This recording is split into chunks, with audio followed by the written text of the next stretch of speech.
evening. So yeah, as mentioned, my name is Harun. I am the head of training for Limit Break. So I'll just jump straight into it, I guess, if the clicker will work. Hey, there's my face, and here it is as well. So I am the head of training for Limit Break. I've been working in the games industry or games industry adjacent for 6 years or more. I've got an amazing little slide. That's my whole life. Not my whole life, because my birthday's not there. That's 10 years of my life just put into a nice little PowerPoint slide there. So started off after high school studying games. Initially, I wanted to be a games artist. Sadly, life took me in a bit of a different direction, but I found success working at a number of different game studios in QA/production roles, respectively. Also released my own game last year, which actually was here for the very first Glasgow Indie Game Fest. Actually, I wasn't here sadly because I was living in Tenerife at the time.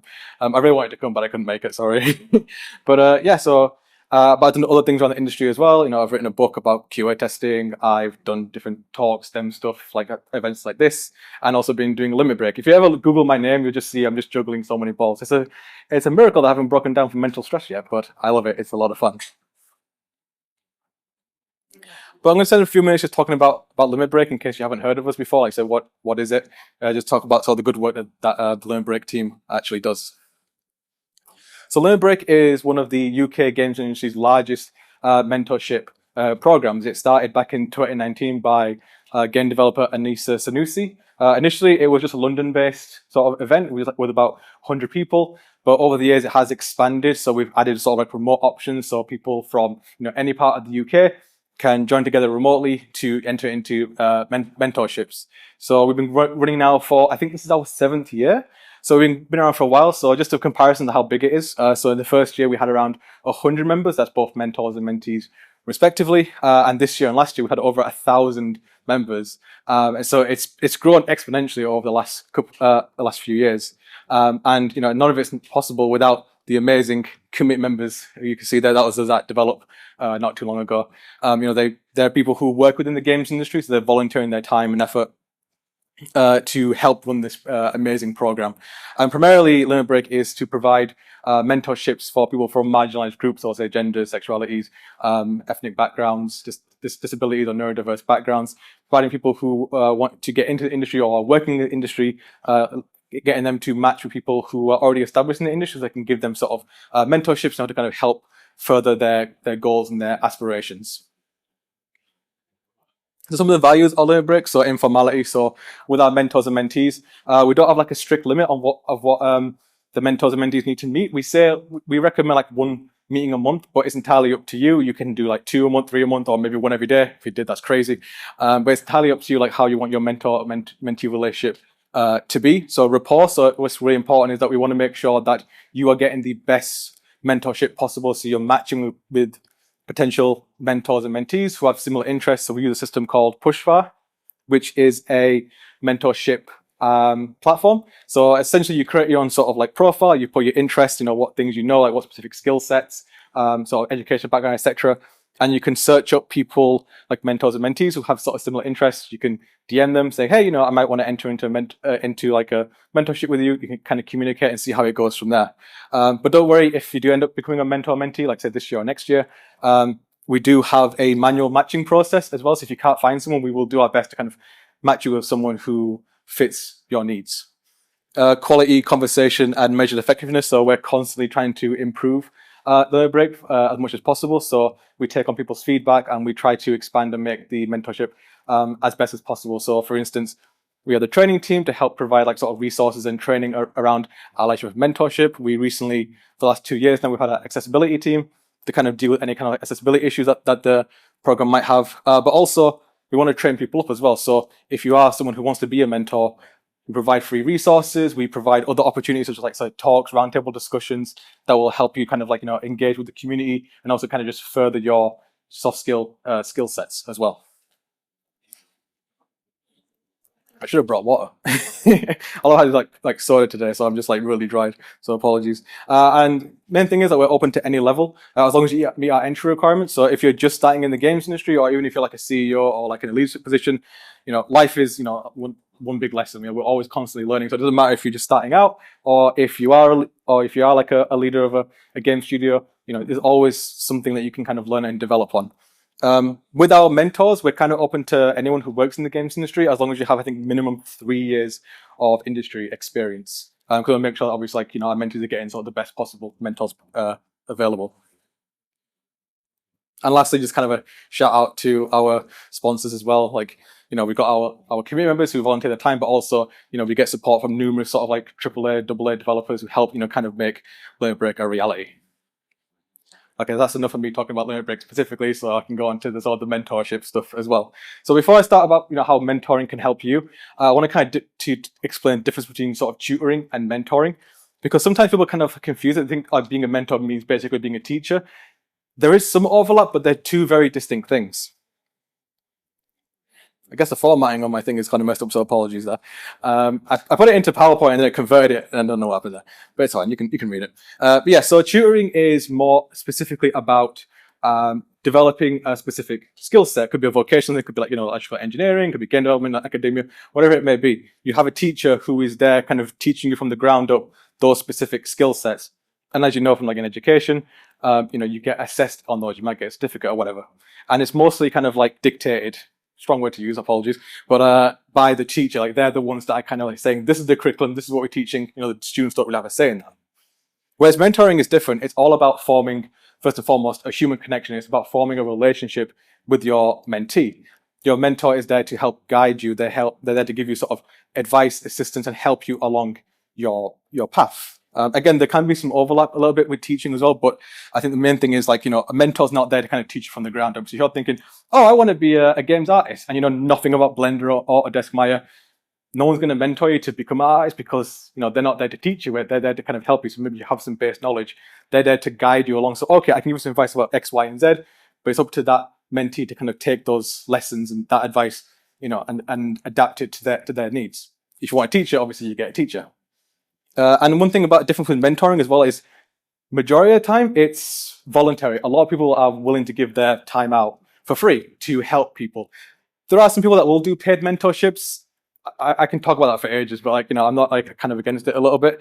But some people will do it for free because they want to help and support other people. Whereas if you want to learn a sort of specific skill set, makes sense you're going to charge for it, because obviously you're kind of giving a lot of time to kind of like develop those skills from the ground up. So I want to talk for a few minutes about my own mentee experience. I've been both a mentor and a mentee in Limit Break and outside Limit Break as well. So I joined Limit Break as a mentee in 2022, I think. Those years, like 2020 to 2022, were just a blur. No one knows what the concept of time was back then. But I matched with someone called Simon Barrett, who is the CEO of Cooperative Innovations, which is a XR/VR company in Leeds. I'm from Bradford. Now, I've met this guy a few times at different events. However, I never really got a chance to kind of talk to him, because obviously, as you've seen today, people are kind of running around everywhere, and they're very busy talking to other people. I never really got a chance to talk to him and kind of get more information from him about how to run a games company, how to how to make your own indie game. So I was in the process of wanting to start my own little game. So I matched him on Limit Break, and we met once a month for 6 months, where he helped me and advised me about how to be a better leader, how to be basically like a leader of like a little indie studio, because I had like a few team members at the time. Even though I was a teacher before, like I felt like my managerial skills, my leadership skills weren't quite there. So I talked to him about sort of the interpersonal challenges that I'm having with my game. How do I be the best possible leader for my team? Like, how do I get the best out of people? Like, what do I do to be a better leader? Because I can do the technical stuff fine, but my people skills might need a bit of work. So he's advised me on what I can do, as well as just giving advice in general about like my game or just like in my work, etc. It was really great, and to this day we still talk. Like maybe at events, if I meet up, we'll have a good chat here and there. And I still do mentor. I still be a mentee as well. Last year, when I was in my role as associate producer at No Breaks, it was my very first time doing a production role, like officially, I guess. And I was doing okay in the role for a while, but then I hit a wall for some reason mentally, where I saw my skills as kind of deteriorate for some reason. I can't explain why at the time. And so I wanted to get a mentor to be like, I need some support in my role as an associate producer. I'm feeling like I'm lacking and I want to be better at my job. I didn't feel comfortable kind of talking about it in in my professional work, I guess. I wanted kind of like an outsider's point of view, to be sort of like, I guess, objective, essentially. So I met with Ori, who was an amazing mentor, and I would meet with them again once a month. talk about my issues I'm having at work, obviously not breaking NDAs, just saying like, how do I deal with this issue as a producer? So she helped me kind of develop my organizational skills and had helped develop me become a better producer as well. And even gave me some advice on like a little pitch deck I made for my game as well. So, I even offered to give it to other people to have a look at it and to give me some more advice so I can kind of help again to develop my sort of indie sort of game development skills as well. And they've been very invaluable lessons. Like, even though I had like 3 years experience as a QA and embedded, you think, oh yeah, why do I need mentoring? It's like, well, there's always something you can learn.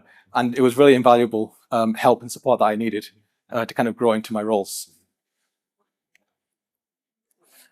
So yeah, so how mentorships helped me. So some of I've already kind of covered there. So I think the first and foremost is that it does help to expand your network as well. So if you're kind of wanting to kind of get to know more people in the games industry by entering into a mentorship, you're going to meet people who are actively engaging in the environment. You get to know them, they get to know you, and in turn they can kind of expand your network as well. So they can kind of say like, oh, hey, I like your game idea, or, I think there's some really good stuff here. I could give it to X person or Y person to get some advice for, or I can refer you on to someone else, and you kind of expand your network, and people will get to kind of get to know you a little bit more. I think obviously first and foremost, obviously try to make that, that good connection with that person, maybe even a friendship. And then that will help you kind of expand your network. Offered new sort of opportunities, both with our mentorship and with the Limit Break as well. So I got to get involved with talks as mentioned earlier. But yeah, just kind of learning about new opportunities that were coming up in the games industry as well. I think I learned about what's it called, the Day of Devs, the thing that Tim Schafer does. I didn't know about that until like my first mentor mentioned to me. He goes, oh, why do you try to put your trailer in for that? Or maybe that's something you can kind of try to submit for in the future. I did try, I didn't get it, but it's fine. But at least I learned about that event. I didn't know about it until then. As mentioned, like, free and valuable advice from someone who's already been through those experiences. With being a mentor, you always hear that saying like hindsight's 2020, or like, you get out of those situations in life where you're like, oh, I've been through a situation. If I could relive it, I would do this or I would do that. That mentor is basically that situation, because they might they might see like, oh, this person's going down this similar road that I went through like years ago. This is what I would have done, or how I would have differently. They can impart that knowledge onto you, which can be really invaluable. I do put a bit of a hashtag on that, because obviously depending on your circumstances, or like, just where you are in your life, etc., it might not necessarily be applicable to you. We have to kind of like pick and choose the advice and see what fits for your particular circumstances. So I want to talk about my own experience as a mentor as well. So I've kind of flipped back and forth a few times. I've been a mentor, how many times now? I think 3 times through Limit Break, and then just very occasionally just one-off, just random Discord chats with people. I had people message me on Twitter before it went crap, saying like, oh, can I get some advice? And I would just randomly just jump on Discord chats with people and be like, oh, hey, here's like an hour of my time just to give some free advice, because I was more than happy to do that. But yeah, well, when I became a mentor, I think it was 2023. My very first mentee was a person who was a Twitch streamer. Now they had about, I think, 9,000 followers, which is quite impressive. I mean, I only have like 5, and I don't even bother with it. So they want to transition from Twitch streaming into the games industry. So being like a community manager, for instance. I know nothing about Twitch. I know nothing about like social media. I suck at it so badly. But I had knowledge in like where to find jobs, and recruiting, like in how looking at CVs and helping them kind of pick out, the skills that they need to kind of make an effective cover letter or CV, to stand out to games companies. So when I saw their cover letter in the CV and what they've done on Twitch, I was like, this person has a lot of great skills, but they didn't see it at first. So I was like, hey, we're looking at job spec, we're identifying the specific skill sets that, they need for the job. And I'm like, dude, you're killing it. Like, you already do all this stuff already. I'm like, you could easily get a job. And, if circumstances are really good where, before the industry went kind of crap as it is right now, hope they'll get better soon. There was a job going at a company, and I knew someone who worked there. And so I said to them, hey, are you still recruiting for a community manager role? Because my mentee might be pretty good for this role. Can they interview for it, or can they at least put their CV in for it? And they go, yeah, sure, no problem. What's their name? I told them their name, and they kept an eye out for it. And they actually got an interview, and they actually did get the job. They actually was eyeing up someone. They already had a favorite, but then my mentee came in and just completely smashed it, which I was very proud of. But I don't take credit for that, because it's all on them. Because it's like using the Matrix when like Morpheus shows Neo the door to the Oracle. He's like, I can only show you the door. It's up to you to walk through it.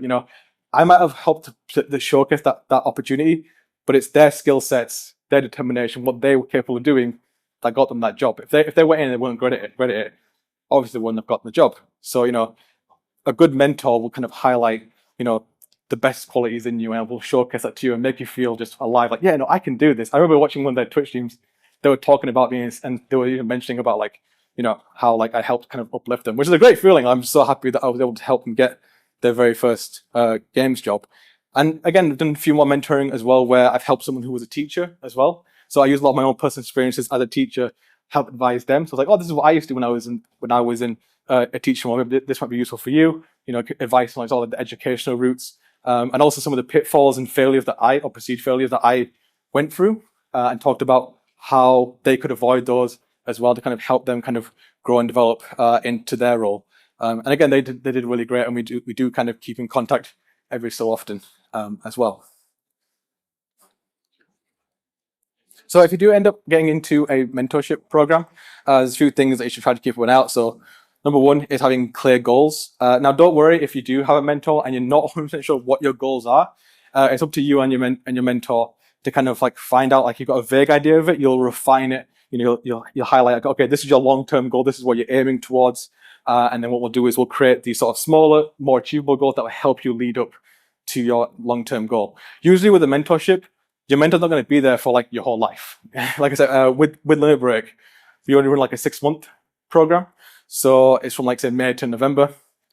Now your mentor will help you, meet some like short-term to medium-term goals, which if you complete those, you're going to feel obviously great because you're achieving stuff, but it'll help you on the road to that long-term goal. So you're kind of growing, kind of helping them develop, and then you kind of just like leave, okay, our 6 months is done. You can keep going if you want to, or, they're on the path to what they need. So having those sort of clear goals is really important. Accessibility as well, so understanding the needs of your mentee. So I always say to people, like, you should feel safe with your mentor. You should feel like you're in a safe space where you can openly communicate about your needs. So maybe you have like particular learning styles. Maybe you're not great with your reading ability, so you prefer more sort of visual audio or cues. Maybe like a set timer to kind of keep you on track. Maybe you want a bit more flexi time.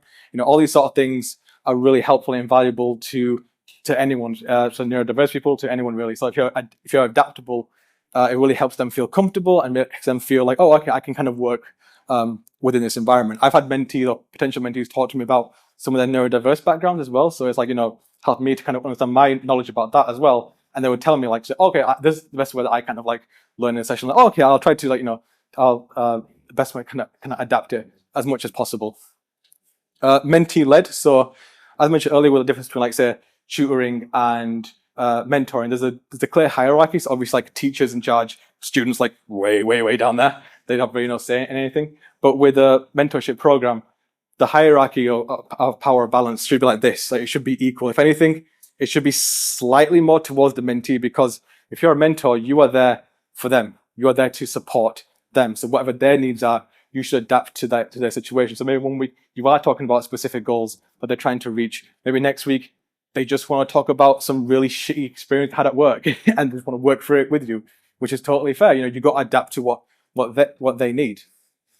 And consistency is key as well. So making sure that you're kind of meeting up regularly, because you want to keep that group, those vibes going as much as possible. So if you're meeting once a month, it's regular, it's consistent, and you can see that growth come. Because if it's like inconsistent, then you're not seeing that growth. You're going to feel demotivated. You're not going to have a great experience. So I always do try to tell people to be as consistent as possible, so you kind of get the best out of your mentorship. So I just wanted to highlight a few stuff. You probably can't see it because it's so small. I should have made it a bit bigger actually. But like over the years, we've had people like who have been mentors with Limit Break. Kind of shout out on Twitter again. Before it was terrible. I mean, it was always terrible, but it was less so back in the day. Talking about their experiences with Limit Break, and a lot of people have actually gotten jobs, through us, because they got support from our mentors, and it's just really great. And I've seen this sort of stuff because, again, mentors are there to empower you. They make you want to feel like you're capable and able. Because a lot of times we don't see it in ourselves. But like I know for myself personally, I'm my worst critic. I'm always critical of myself, and I don't think like, oh, maybe I'm not great at stuff, and someone else says, no, you got these X, Y, and Z skills. You're capable of these things. Sometimes just having someone point that out will help motivate you and just make you thrive. Because a mentor is essentially like an advocate. They're shouting your praises. They'll vouch for you. They'll help you out they'll help you out whenever you need it. Like for my first mentee, like I wouldn't have recommended them for that job if I didn't believe in them. I saw what they were capable of, and I knew that they could do it. If I didn't think that they were capable, I wouldn't have put myself out there to reach out to someone else. But if they see what you're capable of and if they believe in you, they'll move heaven and earth to kind of help and support you as much as possible. And it's always great seeing like people, it's great obviously to get a job, but I think just people just like having someone there that they can support, and again to expand their own network. So obviously I talk about Limit Break a bunch, obviously because we're primarily focused on sort of marginalized groups. You might think, oh well, I don't fit in that category, so maybe it will be for me. Don't worry, I've got you, because there are numerous different sort of mentorship programs available or similar-ish sort of organizations out there. There's Intergames, there's Xbox Mentoring, there's the Global Mentorship Program with IGDA, which is the Independent Game Development Association. I think I got that right. I always get that acronym wrong. BAME in Games, there's Women in Games. There are so many different sort of organizations out there that you can take part in that will kind of help and support you. I think with the IGDA one, I think if you're a student, there is a student version of that. I think it's like 3 months long. It is paid, but I think it's like really cheap. So I do highly recommend that. So there are organizations out there that will kind of help and support you. I think a lot of people a lot of game developers on LinkedIn, for instance, if you reach out to them, they're more than happy to speak to you and give you some advice. There used to be a don't worry, I'm almost done. There used to be an Excel sheet that Joe Hobbs, who used to be a senior props artist, made with a massive list of people in the games industry that will willingly give advice. My name was on there, so I got like a bunch of like DMs and stuff. That's me.